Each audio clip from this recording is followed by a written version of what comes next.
You see, I still remember the first day I saw Amina standing under the udala tree near the riverbank, barefoot, staring at her reflection in the water. She must have been 12, maybe 13. Her mother, Emma Adaku, had just passed. Amina wore her mother's wrapper and oversized slippers that flopped as she walked, shoes that were too big for her tiny feet in more ways than one. Emma Adaku was not just any woman in Umoji village. She was the village healer, the peacemaker, the midwife, the backbone of many homes. When she spoke, even the elders listened. She walked with the kind of grace that only years of wisdom and sacrifice could teach. And when she died, suddenly, without warning, it was as if the wind left the village for good. Now, Amina was her only child. People whispered that she would take over her mother's role. I scoffed, not out of malice, but because I knew what it took to carry such a burden. Amina was a wild one, always chasing after goats, playing near the river, her knees scarred from too many falls. Not the kind of girl you'd picture grinding herbs or leading moon circle prayers.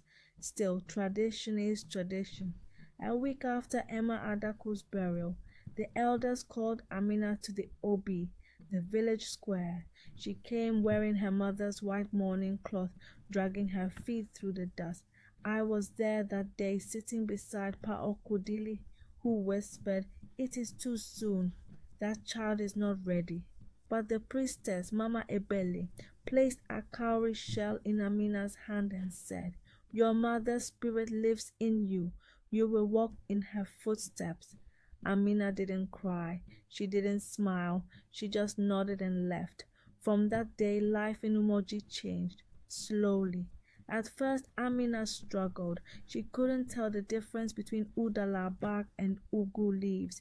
She misread omens, made wrong mixtures, and on more than one occasion, villagers came back with rashes worse than what they came with. Some mocked her. Others pitied her. But one thing you couldn't deny, Amina never gave up. I remember when my own niece Ngozi fell ill with the same mysterious fever that took her mother's life.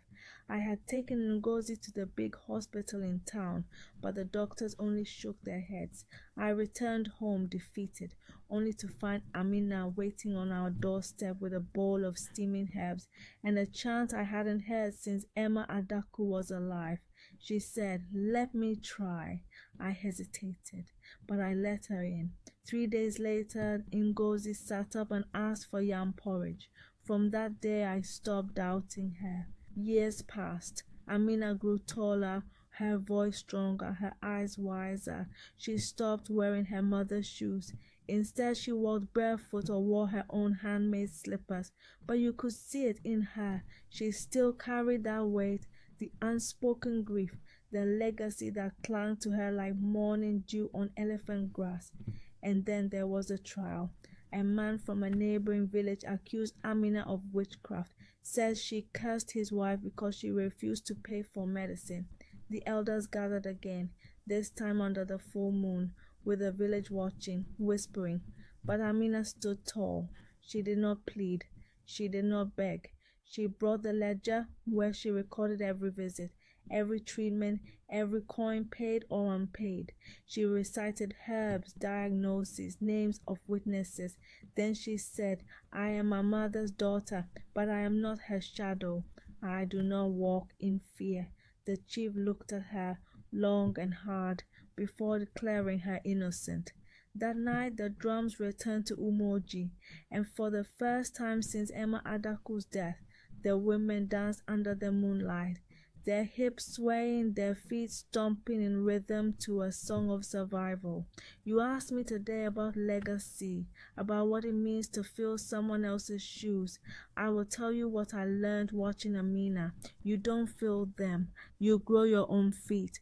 Amina's story isn't about replacing her mother. It's about becoming herself, stumbling, learning, rising, and standing, not because the village demanded it, but because something inside her said, "You must." Today, she teaches other girls. young, wild ones like she used to be. She tells them, "Your mother's shoes are not your prison. They are your memory, but your path, that is yours to make." And when she walks through the village now, people bow, not because she is Emma Adaku's daughter, but because she is Amina, healer, teacher, leader. Yes, her mother's shoes were too big, but she no longer needs to wear them. She built her own